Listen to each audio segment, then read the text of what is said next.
നമുക്കൊരു ചെറിയ ഉഴുതുണ്ടായാൽ മതി, അങ്ങനെങ്കിലും ജമാഅത്ത് ഒഴിവായി കിട്ടിയല്ലോ എന്നുള്ള രീതിയാണ് നമ്മൾ എങ്ങനെ പരമാവധി പോയിട്ട് അതിന്റെ അടുത്തേക്ക് എത്തുക.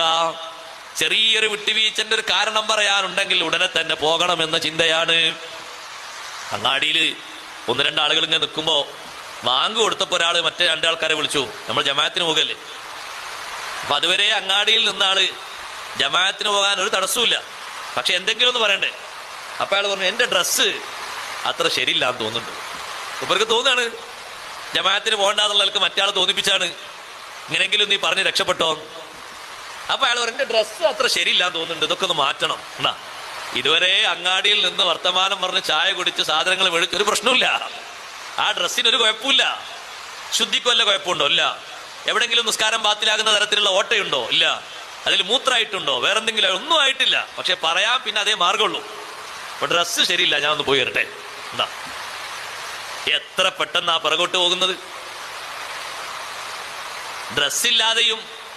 ഡ്രസ്സില്ലാതെ കഷ്ടപ്പെട്ട് കരിമ്പടം പൊതിച്ചുകൊണ്ട് ജമാഅത്തിന് വന്ന മഹാനാണ് ബഹുമാനപ്പെട്ട സയ്യിദുന അബൂബക്കർ സിദ്ദീഖ് റളിയല്ലാഹു അൻഹു.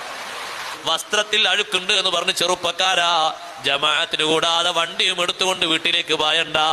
അല്ലാഹുവിന്റെ പള്ളിയിൽ നിന്ന് വാങ്ങി വിളിക്കുമ്പോ മനസ്സിലൊരു മണിമുഴക്കമുണ്ടാകണം, ജമാഅത്തിനൊരു ദാഹമുണ്ടാകണം. അതൊരു ഈമാനാണ്, തഖ്വയാണ്. അവര് ജമാഅത്ത് തന്നെ കിട്ടണമെന്ന ശാഠ്യമുണ്ടോ? അത് തഖ്വയുടെ അങ്ങേയറ്റമാണ്. ഒന്നാമത്തെ റക്അത്ത് തന്നെ കിട്ടണം, അതിൽ ഒന്നാമത്തെ തക്ബീർ തന്നെ കിട്ടണം. അത് തഖ്വയുടെ പരമാവധിയാണ്. അപ്പോഴേ അങ്ങനെ ആകുള്ളൂ.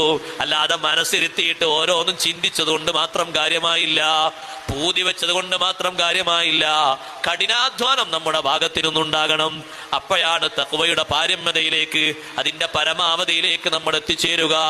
മക്കയിൽ ജീവിക്കുമ്പോ കോടീശ്വരന്റെ മകനായി ജീവിച്ച ആളാണ് മുസ്അബ് റളിയല്ലാഹു അൻഹു.